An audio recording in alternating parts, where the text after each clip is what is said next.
Hey class, good morning, good afternoon, good evening, whatever time of day it is you're watching this.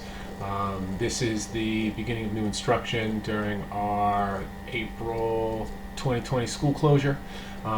This is part one of a just lecture for my Regents class on the Great Depression. I'm going to break the Great Depression lecture up into two videos. The first one is going to go through slides 1 through 5. And what I'll do is I'll tell you the slide number so you can look at the slides as you listen to the video. And the PowerPoint will ultimately be available on Google Classroom.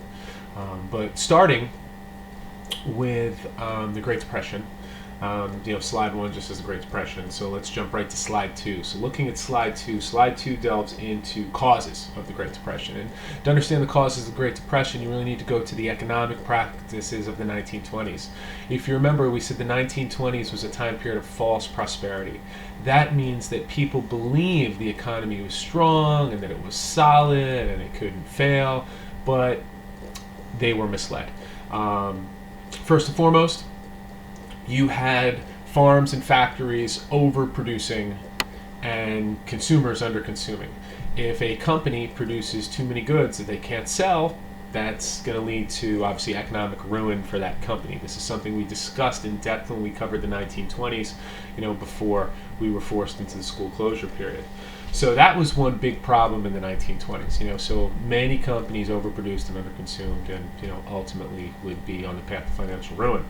The next piece, which we discussed, was buying stocks on margin, where people were buying stock in companies, and they were putting a small percentage down, assuming that the price of the stock would go up, and then when the price of the stock would go up, they would sell off the stock, pay back the money they owe, and then pocket and keep all the profit. Well, stock prices went down, and you had a bunch of stocks which really weren't paid for, because remember, they only put a small percentage down.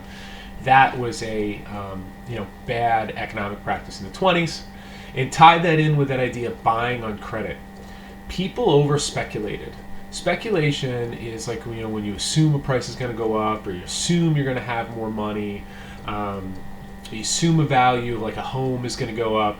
Well, people over speculated, and they believed that the economy would remain forever prosperous. So they bought things on credit. Oh, I'll just pay for it later. I'll just pay for it later. Remember, we made the analogy. Every time you go to a shopping mall and you go to buy something and you get to the register, the first question they're going to ask you: would you like to use your Macy's card? Would you like to use your Sears card? Would you like to use your J. Crew card? Whatever store it is. So this whole idea of buying on credit, people dug themselves too big a hole of debt. And those were some of the economic practices of the 20s, which ultimately caused the Great Depression. So when the stock market crashed in October of 1929, the American economy was headed towards disaster. And when we talk about the Great Depression, the next thing I'm going to move to is what is slide 3 in your PowerPoint. We're going to look at the human impact. Okay, so the human impact. You had thousands of banks close across the country. People lost their savings. The unemployment rate skyrocketed. Like I said, the typical, what they call, almost like the start of the Great Depression, or the turning point, was when the stock market crashed in 1929. But really the high point of it was a few years later in like 1932, 1933, when unemployment was anywhere between like 25 to 30%. If you think about that, 1 out of 4 workers was unemployed. You tie that in with the Dust Bowl, the fact that you had drought in areas of the Midwest and the Southwest, and it really created a bad place for humans, and that's just kind of like the human impact of it. And talking about banks and bank failure, class, when you think about it, people went to the bank and their money was gone. They thought they saved and their money was gone. All right, so that's really slide 3. Moving on to slide 4. Well, Herbert Hoover gets elected president in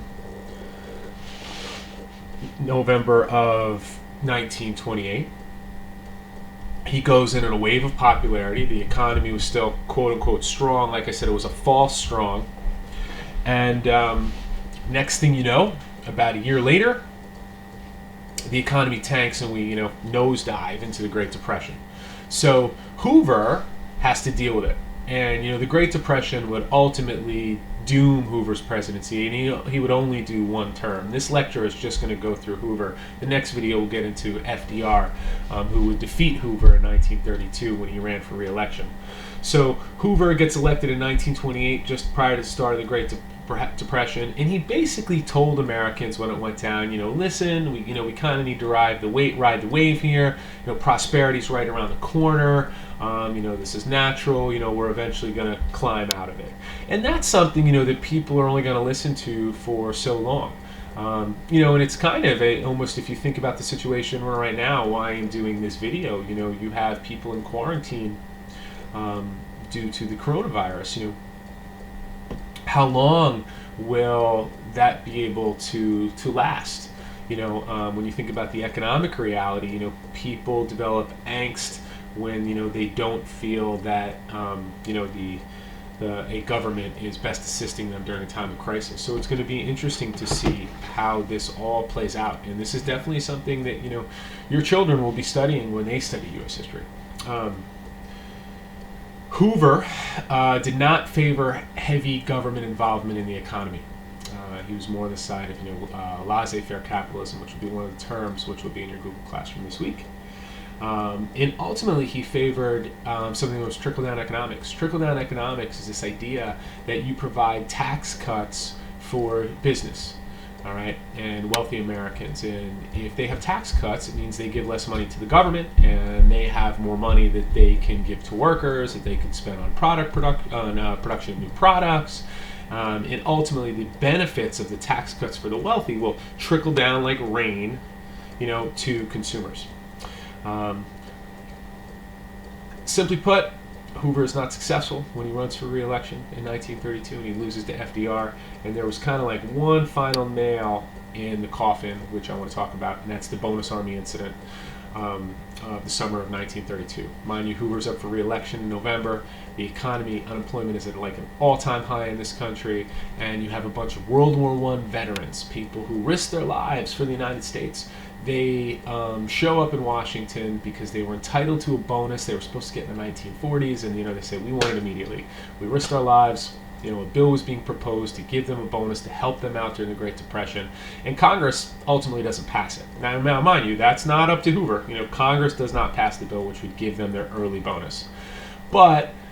So some of them leave, and some of them remain. But the but part, what I was getting to here, is how does Hoover handle it? Hoover basically sends out the army to disperse these veterans, and it really turns into an ugly scene, which I will give you, YouTube video footage of, and it looks like he's almost sending the military out against veterans. So needless to say, when he goes up for re-election in November of 1932, he would lose to FDR. All right, and that's where we'll pick up on our next video. But that's slides 1 through 5 on the Great Depression. Email me if you have any questions.